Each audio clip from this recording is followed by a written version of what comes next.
Matapos ang mahabang debate at argumento ng dalawang panig ng prosekusyon at ng depensa, ngayon, napagpasya na ngayon ng Senate Impeachment Court na isabina ang financial records ni Vice President Sara Duterte at ng kanyang asawang si Attorney Mans Carpio. Kunin natin ang live report ni Mar Gabriel. Mar, tanong ko, paano narating ng presiding judge na si Senator Judge Escudero yung pagpapasya? Ano ito, pinagbotohan o siya lang nagbigay ng desisyon nito?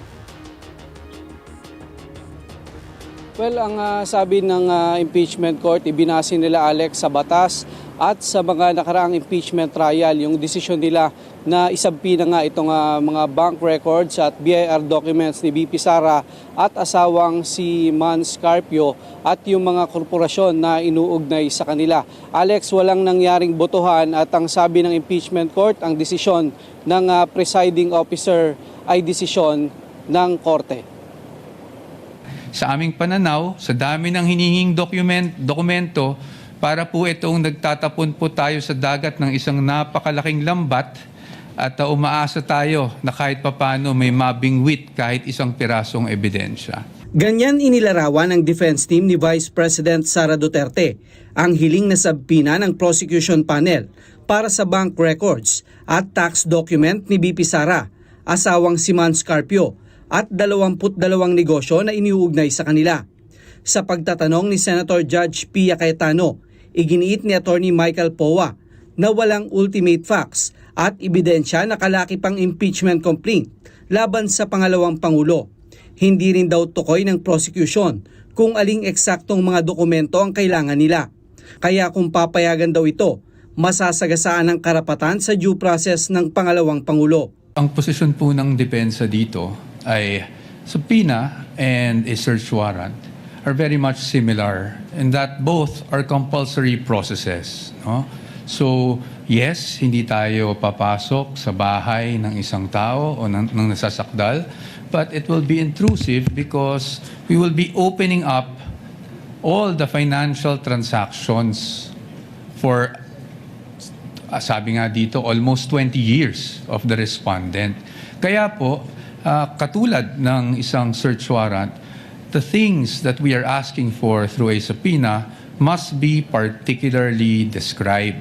Kanina po, nabanggit po ng aking kagalang-galang na opposing counsel na particularly described na po yung kanilang naisulat.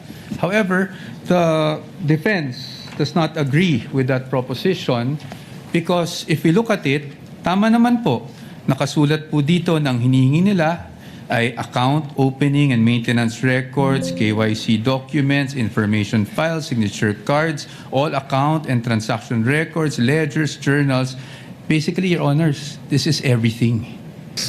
Na pag ang usapin ay unexplained wealth, kailangan makita yung kabuuan ng kinita ng isang lingkod bayan at yung mga dineclare niya sa SALN. Iginiit din ng depensa na may tuturing na fruit of poisonous tree ang mga dokumento at datos na nakalap ng prosecution sa ginawang pagdinig ng Committee on Justice ng House of Representatives, kaya hindi ito maaaring gamitin bilang ebidensya. Muli ring nanindigan ng defense team na dapat ay may kaugnayan sa posisyon ni VP Sara bilang Vice Presidente ang mga reklamo at ebidensyang ilalatag sa impeachment trial. Malinaw daw yan sa komento ng Supreme Court sa Duterte versus House of Representatives na hindi raw maaaring ituring bilang obiter dictum. While ang end result is na-trigger yung one-year bar and that's why void yung naging first round of impeachment, ang talagang pinag-uusapan ng Supreme Court dito is the observance of due process in every stage of the proceeding. And that is why it is very important na mapag-usapan natin na yung kasama doon is really kung ano ba talaga ang isang impeachable offense. At nakasulat doon, if I may quote, the basis of any charge must be for impeachable acts or omissions committed in relation to their office, meaning in relation to their impeachable office and during the current term of the impeachable officer. So that is why, Your Honors, it is the view of the defense na hindi po obiter lang itong pronouncement ng Supreme Court na to as to what constitutes as an impeachable offense. Pero matapos ang higit 3 oras na diskusyon, naglabas na ng desisyon ng impeachment court. Kinatigan ito ang hiling na subpoena duces tecum para sa bank records, AMLAC records at tax records ni BP Sara, asawang si Mans Carpio at 19 na korporasyon na inuugnay sa kanila. Denied naman ang subpoena para sa JTC Group of Companies at Pikimong Philippines Corporation dahil sa kawalan ng prima facie relevance.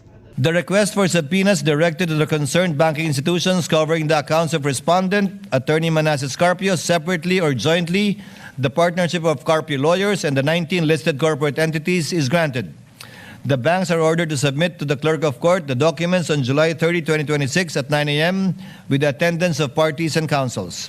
Kasamang isasabpina ang mga dokumento mula 2007 kung kailan nagsimulang maupo bilang Vice Mayor si BP Sara. Requested under the subpoena duces tecum will not be used to allege additional independent impeachable offenses.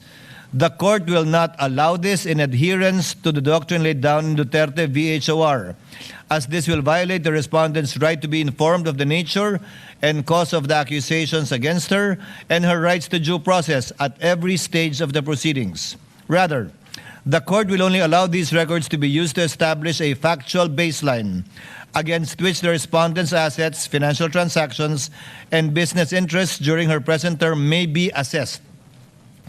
Establishing such a factual baseline is recognized in settled jurisprudence involving allegations that a public officer's wealth is manifestly disproportionate to the lawful income and financial capacity of the officer and the officer's spouse.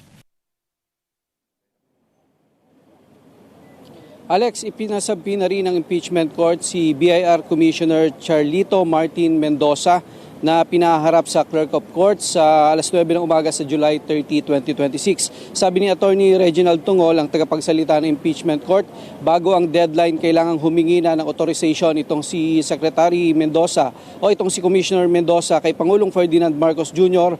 para sa pagbubukas ng tax records ni BP Sara.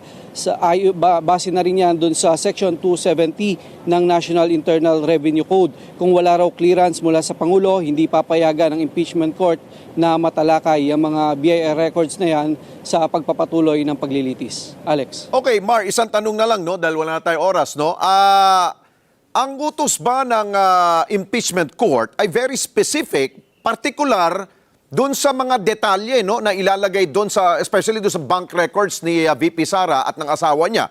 Dahil nga, kung tayo nga, ordinaryong tao, no, magre-request ka, kunyari, you're applying for a visa, di ba pupunta ka ng bangko, tapos sabi mo, ma'am, sir, hingi po ako ng certificate of bank transaction. Di ba minsan ang tagal nun? Tapos, anong month, sir? Gusto mo ba mula nung nag-deposit ka dito at nag-withdraw ka, doon ba ilalagay?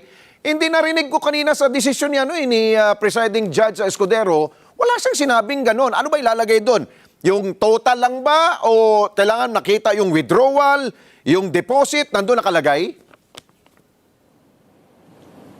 Yes, Alex, mula 2007, lahat ng BIR at bank records ni BP Sara at ng asawang si Mans Carpio ay ipapasabpina para makita, Alex, yung lahat ng detalye, yung withdrawal ba yan, deposit, no, para hindi lang yung total amount, no. Meron kasi lumalabas kasi, Alex, na trillion pesos o billion pesos daw yung sinasabing naging transaction dyan. Ang paliwanag dyan, Alex, kanina ni Senator Alan Peter Cayetano, pagka nag-deposit ka ng 1 million at winidraw mo yung 1 million, equivalent yon sa 2 million transaction. So, babacktrack din yung mga dokumento hanggang 2007 para nga makita yung baseline din, no, nitong yaman ng Vice Presidente at asawang si Mans Carpio. Ang sinasabi ng impeachment court, kung ano yung yaman na meron ka ngayon ay masasagot yan pagka tiningnan kung ano ba yung merong investment ka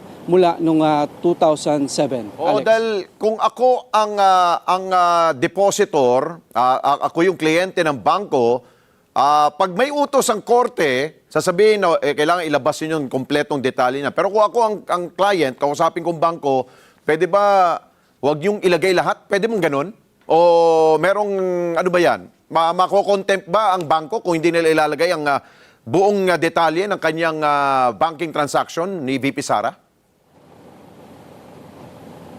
Yes, Alex, kaya nga kinailangan ng subpoena at ilang araw din na pinagdebatihan dito sa impeachment court sa pamamagitan ng oral argument yung pagtatalo patungkol sa paglalabas ng lahat, Alex, lahat ng dokumento, bank records at BIR records nitong si VP Sara na ngayon nga ay kinatigan nitong impeachment court at yan ay isusumiti nila sa July 30 na deadline. Pero bago buksan yung patungkol do sa BIR records, Alex, kailangan yan ng authorization ng Pangulong Ferdinand Marcos Jr. at yan ay kailangang hingin ng BIR Commissioner na si Commissioner Mendoza. Oo, kaya ko lang natanong yan, Mar, dahil para rin sa kaalaman ng ating po mga nagbabangko, dahil nga meron tayong bank secrecy law, ano na lang karapatan ng isang ordinaryong tao kung ilalahad mo ang kanyang kayamanan, di ba?